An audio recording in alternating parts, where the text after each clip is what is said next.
نحمدہ ونصلی ونسلم علی رسول الکریم، اما بعد۔ السلام علیکم میرے بزرگوں، دوستوں اور میرے عزیزوں، میں آج آپ کے سامنے واقعہ کربلا کے تحت فرزندان حضرت مسلم بن عقیل کی شہادت کا دردناک واقعہ آپ کے سامنے بیان کرتا ہوں۔ میرے دوستو، اس دردناک واقعے کا اوائل کا کچھ حصہ دو روایتوں پر مبنی ہے۔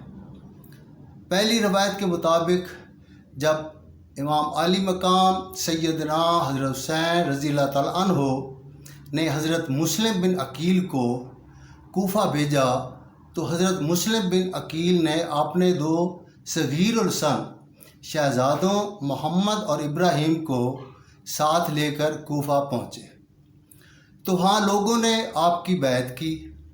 ایک ایسا بھی مقام آیا کہ آپ کے لوگوں نے ابن زیاد کے قلعے پر حملہ کیا۔ اسی دوران حضرت مسلم بن عقیل نے اپنے شہزادوں کو قاضی شریح کے ہاں بھجوا دیا۔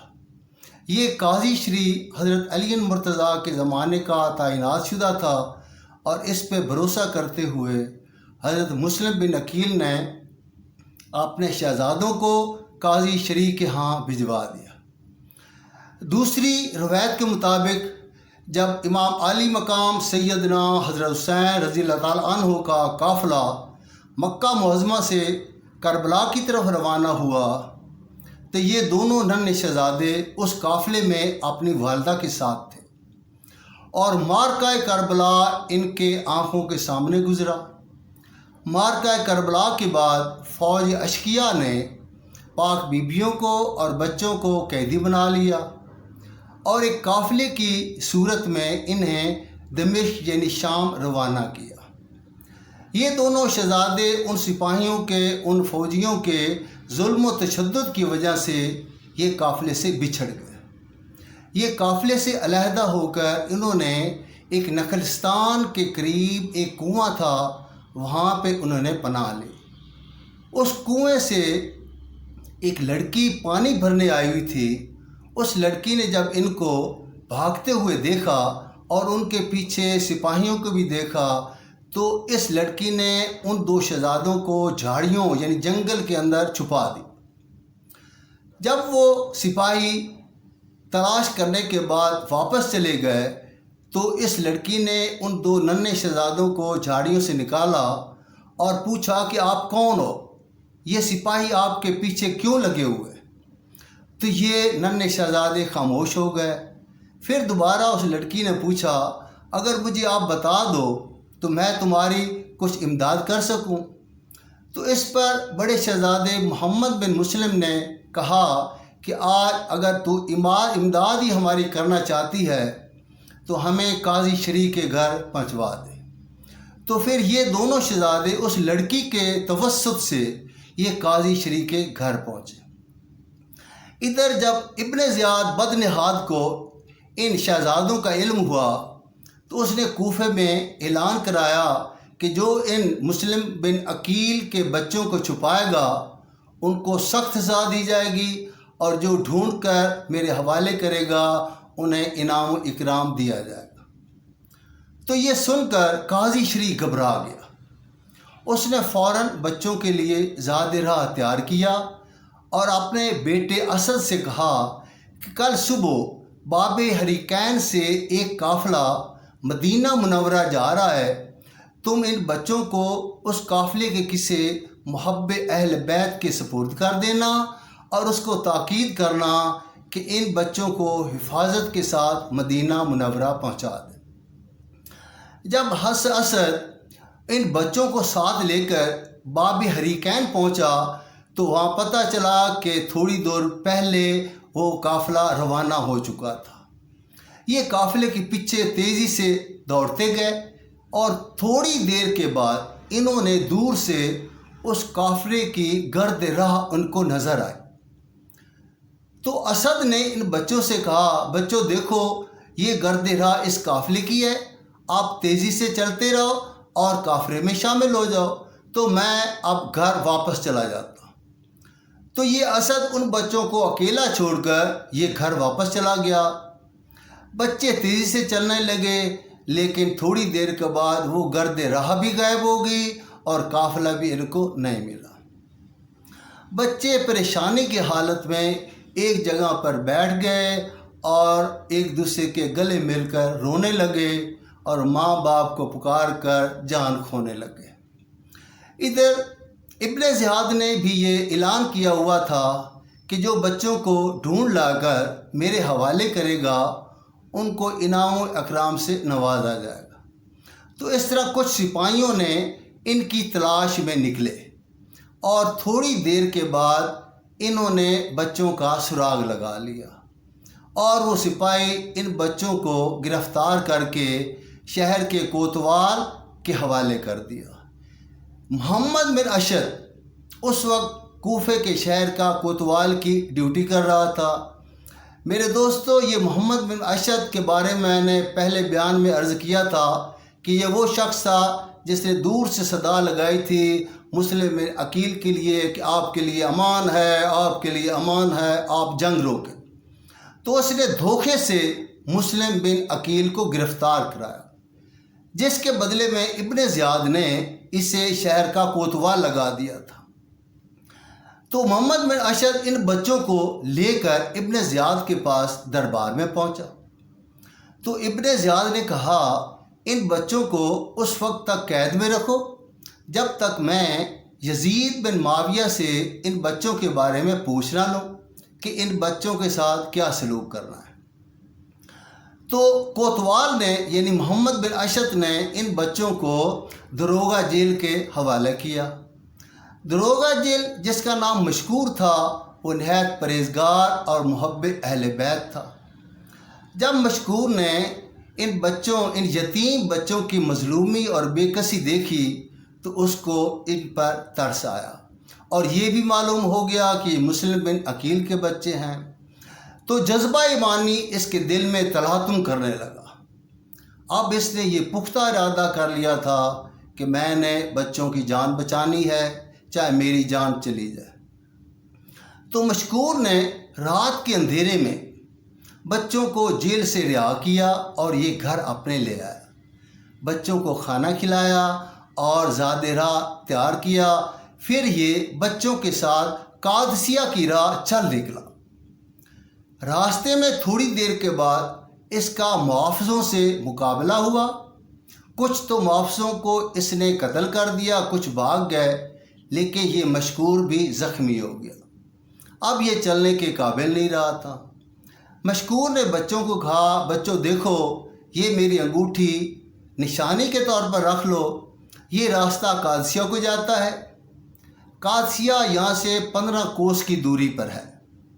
جب قادسیہ آ جائے تو لوگوں سے کوتوال کا پتہ پوچھنا، وہ میرا بھائی ہے، اس کو یہ میری انگوٹھی دکھانا اور اپنا واقعہ بیان کرنا اور اسے کہنا کہ ہمیں مدینہ منورہ پہنچا دے، وہ آپ کو حفاظت کے ساتھ مدینہ منورہ پہنچا دے گا۔ مصیبت کے مارے بچے رات کو چلنے لگے، لیکن قضاء و قدر کے جو احکام نافذ ہو چکے تھے، لوگوں کی تدبیریں تو ان کو نہیں بدل سکتی۔ یہ بچے ساری رات چلتے رہے، تھک گئے، پاؤں سوج گئے۔ جب صبح کی روشنی نمودار ہوئی تو بچوں نے اپنے آپ کو اسی قادسیہ کی راہ پہ ہی پایا۔ تو یہ قریب ایک کھوکھلا سا بڑا درخت تھا جس کے نزدیک ایک کنواں بھی تھا۔ وہ اس کھوکھلے درخت کی آڑ میں یہ چھپ گئے اور یہ بہت ڈر رہے تھے، بہت ان کو خوف لاحق تھا کہ کوئی پھر دوبارہ ہمیں گرفتار نہ کرے اور ابن زیاد کے حوالے نہ کر دے۔ اتنے میں ایک لونڈی اس کنویں سے پانی بھرنے آئے۔ جب لونڈی نے ان بچوں کو اس حالت میں چھپے ہوئے دیکھا تو یہ بچوں کے قریب آئے۔ اس نے بچوں کا حسن جمال اور شان شہزادگی دیکھ کر کہا شہزادو تم کون ہو، کیوں چھپے ہو؟ تو وہ بچے بولے ہم کیا بتائیں ہم کون ہیں، ہم یتیم ہیں، ہم بے سہارا ہیں، مظلوم ہیں اور ستم رسیدہ ہیں، اور ہم گم شدہ تلاش راہ کے مسافر ہیں۔ تو یہ لونڈی ان سے کہنے لگی کہ تم کس کے بچے ہو، تمہارے باپ کا نام کیا ہے؟ تو یہ باپ کا نام لے کر یہ ہچکیاں لے کر رونے لگے۔ پھر اس نے بولا کہ میں گمان کرتی ہوں کہ تم مسلم بن عقیل کے شہزادے ہو۔ تو جب مسلم بن عقیل کا نام لیا تو بچے ہچکیاں لے کر رونے لگے اور آپس میں گلے مل کر یہ سسکیاں لے کر رونے لگے۔ انہیں یہ ڈر تھا کہ یہی لونڈی ہمیں پکڑ کر ابن زیاد کے حوالے کرے گی۔ لیکن اس لونڈی نے کہا بچوں غم نہ کرو، فکر نہ کرو، میں آپ کی ہمدرد ہوں اور خیر خواہ ہوں۔ میں جس خاتون کی لونڈی ہوں وہ اہل بیت نبوت سے خاص عقیدت رکھتی ہے، تم میرے ساتھ چلو، میں اس کے پاس تمہیں لے چلتی ہوں۔ تو بچے اس لونڈی کے ساتھ ہو لیے اور اس خاتون کی طرف چل نکلے۔ جب یہ خاتون کے پاس پہنچے تو لونڈی نے اس خاتون کو سارا واقعہ سنایا اور کہا کہ یہ مسلم بن عقیل کے بچے ہیں۔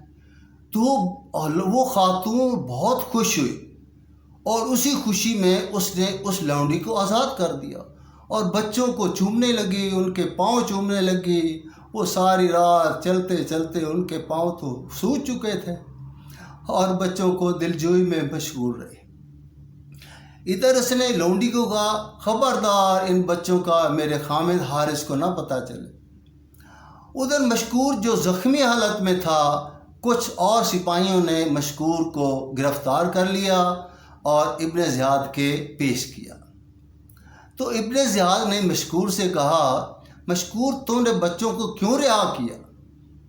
تو مشکور نے بڑی اطمینان سے کہا کہ میں نے اللہ تعالیٰ اور اللہ تعالیٰ کے رسول کی خوشنودی سے ان یتیم، بے سہارا اور غریب الوطن بچوں کو رہا کیا۔ تو پھر یہ ظالم بولا تمہیں مجھ سے بھی نہ ڈرا ہے، تو مجھ سے بھی نہ ڈرا؟ تو یہ کہنے لگا کہ جو اللہ سے ڈرتا ہے وہ انسانوں سے کیا ڈرے؟ تو پھر یہ ظالم کہنے لگا مشکور بچوں کو رہا کرنے کے بعد تجھے کیا حاصل ہوا، تو نے کیا حاصل کر لیا؟ تو مشکور بولا او ظالم، او ستمگار، تم نے تو ان کے والد محترم کو شہید کرنے کے بعد تجھے تو کچھ نہیں حاصل ہوا، لیکن میں ان بچوں کو رہا کرنے کے بعد قیامت کے دن رسول اللہ صلی اللہ علیہ وسلم کی شفاعت کا میں امیدوار ہوں گا۔ رسول اللہ صلی اللہ علیہ وسلم میری اس خدمت کو قبول کریں گے اور میری شفاعت کریں گے، اور تو اے ظالم تو اس نعمت سے، اس دولت سے محروم ہو کر مرے گا۔ تو یہ ظالم اس کو غصہ ہے، اس نے کہا کہ میں تجھے قتل کروں گا۔ تو مشکور نے کہا کہ میری لاکھ جانیں نبی کے خاندان پہ فدا۔ پھر اس نے جلاد کو بلایا، جلاد کو حکم دیا کہ اس کو اتنے کوڑے مارو کہ یہ دم توڑ دے اور اس کا سر کاٹ۔ پھر جلاد اس کو کوڑے مارنے لگا۔ پہلے کوڑے مارنے پر مشکور نے پڑھا بسم اللہ الرحمن الرحیم۔ دوسرے کوڑے مارنے پر مشکور نے کہا الہی مجھے صبر دے، الہی مجھے صبر دے۔ تیسرے کوڑے مارنے پر مشکور نے کہا الہی مجھے بخش دے، الہی مجھے بخش دے۔ پھر یہ جلاد اپنا کام کرتا رہا، مشکور کی آواز غائب ہو گئی۔ تھوڑی دیر کے بعد جلاد نے اپنا کام مکمل کر لیا اور مشکور اللہ کو پیارا ہو گیا۔ انا للہ و انا الیہ راجعون۔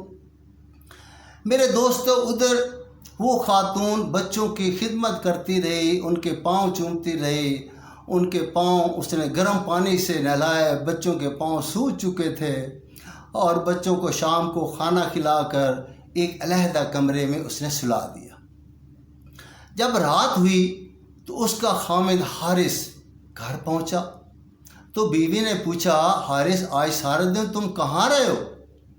تو حارث نے جواب دیا صبح سویرے تو میں ابن زیاد کے دربار گیا تھا، مجھے وہاں پہ پتہ چلا کہ مشکور نے مسلم بن عقیل کے بچوں کو رہا کر دیا ہے، تو ابن زیاد نے یہ اعلان کیا ہے کہ جو بچوں کو ڈھونڈ کر لائے گا اس کو میں 2000 درہم انعام دے دوں، جس کی وجہ سے بہت سے لوگ ان بچوں کو ڈھونڈنے نکلے۔ تو میں بھی ان بچوں کی تلاش میں سرگرداں رہا۔ اسی بھاگ دوڑ میں میرا گھوڑا بھی مر گیا تو پھر میں پیدل چلتا رہا، جس سے میں تھکاوٹ سے چور چور ہو گیا۔ تو اس عورت بولی کہ اے اللہ کے بندے، تجھے فرزندان مسلم سے کیا کام؟ تو یہ حارث بولا، اے عورت تو خاموش رہ، امیر نے ان کے لیے بہت سا انعام کا وعدہ کیا ہے۔ تو پھر یہ عورت بولی کہ وہ بڑے بدقسمت اور بدبخت وہ لوگ ہیں جو ان غریب بچوں کو، یتیم بچوں کو، غریب الوطن بچوں کو مال و متاع، انعام و اکرام کے لالچ میں ان کو دشمن کے حوالے کرنا چاہتے ہیں۔ تو یہ حارث بولا، اے عورت، تمہیں ان باتوں سے کیا واسطہ؟ تو جاؤ میرے لیے کھانا لاؤ۔ وہ اس کے لیے کھانا لائے، یہ کھانا کھا کر سو گیا۔ ادھر جب آدھی رات ہوئی تو بڑا بیٹا، بڑا شہزادہ محمد بن مسلم، اس کو ایک خواب آیا اور وہ بیدار ہو گیا۔ اس نے اپنے چھوٹے بھائی کو جگایا، کہا، بھائی جان اٹھو، اب سونے کا وقت نہیں ہے، اب تیاری کر لو، اب قریب وقت آ گیا ہے۔ میں نے خواب میں اپنے بابا جان کو دیکھا ہے کہ وہ جنت میں رسول اللہ صلی اللہ علیہ وآلہ وسلم کے ساتھ ٹہل رہے تھے۔ اچانک رسول اللہ صلی اللہ علیہ وآلہ وسلم کی نظر ہم پہ پڑی تو اچانک رسول اللہ صلی اللہ علیہ وسلم نے فرمایا، اے مسلم، تم تو آ گئے ہو اور بچوں کو ظالموں کے حوالے کر دیا ہے۔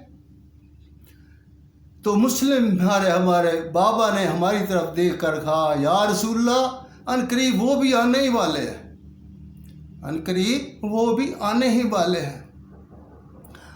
تو یہ چھوٹے بھائی نے جب یہ خواب سنا تو اس نے اپنا منہ اپنے بڑے بھائی کے منہ پر رکھ کر رونے لگا۔ تو اتنے میں یہ بڑے بھائی کے صبر کا پیمانہ بھی لبریز ہو، تو یہ دونوں گلے مل کر رونے لگے، ہچکیاں لے لے کر رونے لگے۔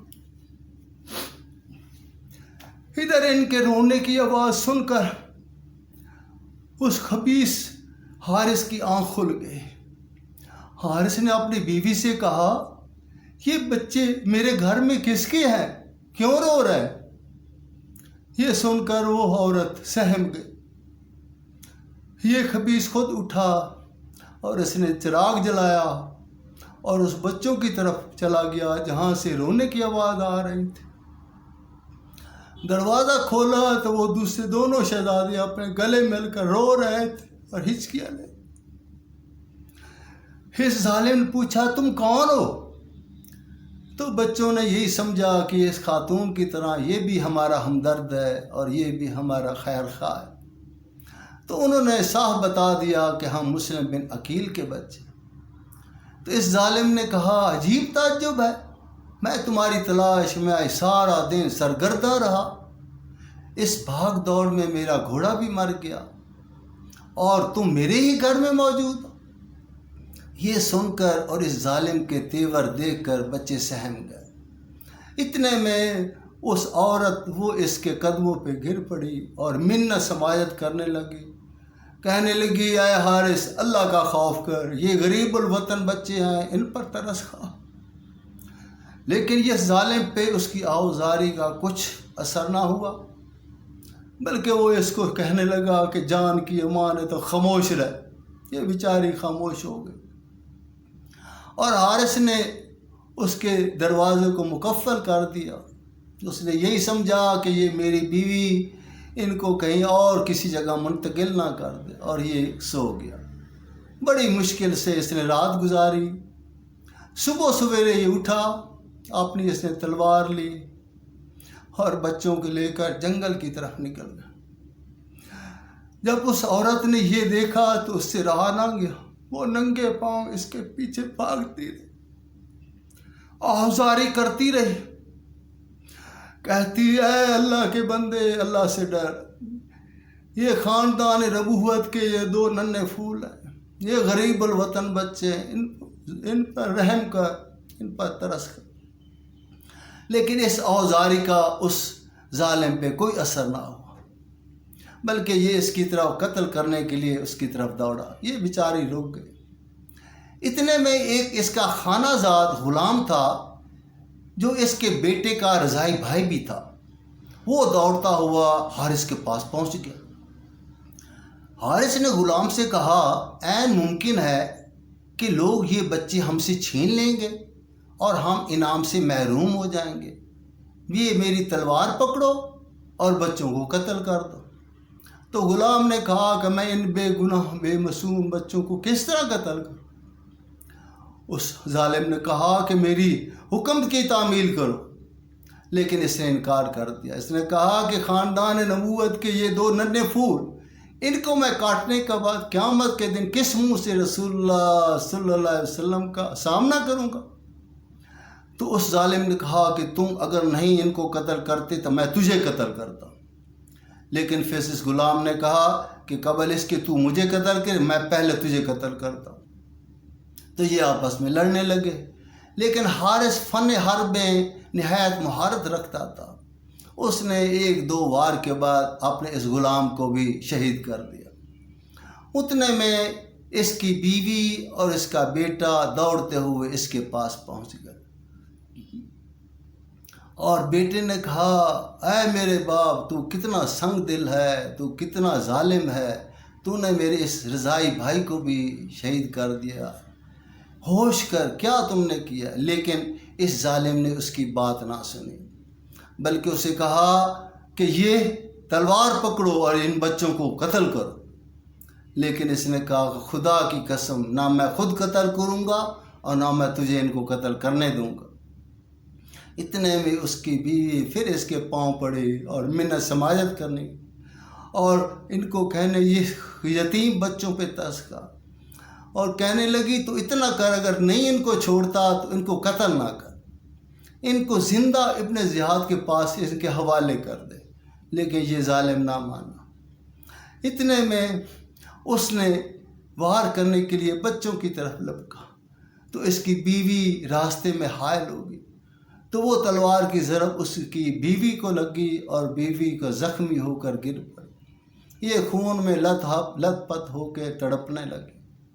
اتنے میں اس کے بیٹے نے اس کا ہاتھ پکڑ لیا، کہا، اے باپ، تو ہوش کر، تم کیا کر رہا ہے؟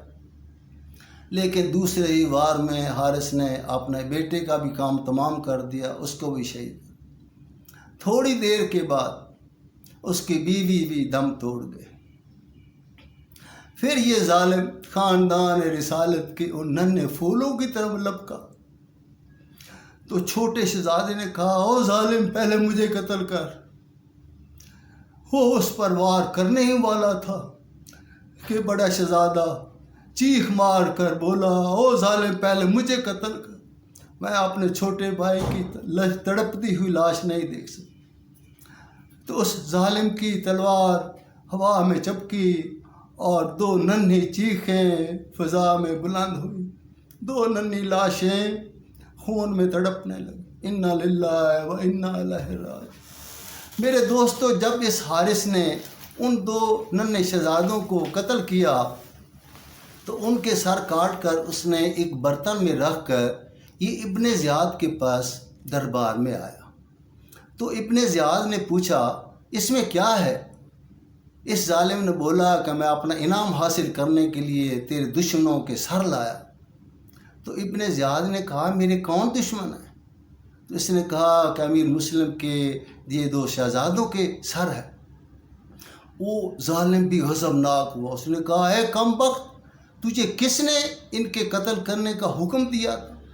میں تو یزید بن معاویہ کی طرف لکھ دیا ہے کہ بچے گرفتار ہو چکے ہیں، اگر حکم ہو تو میں ان کو زندہ تمہاری طرف بھیج دوں۔ اگر یہی اس کا حکم آ گیا تو میں یزید بن معاویہ کو کیا جواب دوں گا؟ تو اس نے بھرے دلوار میں ایک نظر دوڑائی، اس کو ایک آدمی نظر آیا جس کا نام مقاتل تھا، اس کو حکم دیا، اٹھو، اس ظالم کو تم قتل کرو۔ پھر مقاتل نے اس حارث ظالم کو پکڑا، اس کی پہلے مشکیں باندھی، پھر اس کو نیم برہنہ کر کے وہ برتن جس کے اندر سر تھے وہ اس کے سر پر رکھ کر پورے کوفے میں پھرایا جب کوفے والوں کو یہ دردناک داستان سنی تو اس ظالم پر لعنتیں کرتے رہے اور اس کو پتھر مار۔ جب یہ ظالم تھک ہار کر ہوا تو اس نے مقاتل سے پوچھا مجھے رہا کر دو، میں تجھے 10,000 اشرفیاں دوں گا۔ تو مقاتل نے کہا کہ تم اگر دنیا کے سارے خزانے بھی مجھے دے دو تو میں تجھے آج نہیں چھوڑوں گا۔ تو مقاتل نے پہلے اس کے پاؤں کاٹے، پھر اس کی بازو کاٹی، پھر اس کے شکمیں ناپاک کو اس نے چاک کیا اور پھر اس تمام بریدہ اعضاء کو اس کے اندر باندھ کر اس نے دریا میں پھینک۔ لیکن تھوڑی دیر کے بعد دریا موزن ہوا اور اس نے اس کی لاش کو بحر پھینک دیا۔ کتابوں میں لکھا ہے میرے دوستوں کہ اس کی لاش کو 3 بار دریا میں پھینکا گیا اور 3 بار دریا نے اس کی لاش کو قبول نہ کیا۔ پھر مجبور ہو کر اس نے غار کے اندر مٹی کے اندر اس کی لاش کو دبا دیا۔ تو پھر دیکھا تو یہ دوسرے دن اس کی لاش پھر نظر آئی، پھر انہوں نے مجبور ہو کر اس کو جلا دیا۔ اب میرے دوستو میں آپ سے اجازت چاہتا ہوں، وما علینا الا البلاغ المبین۔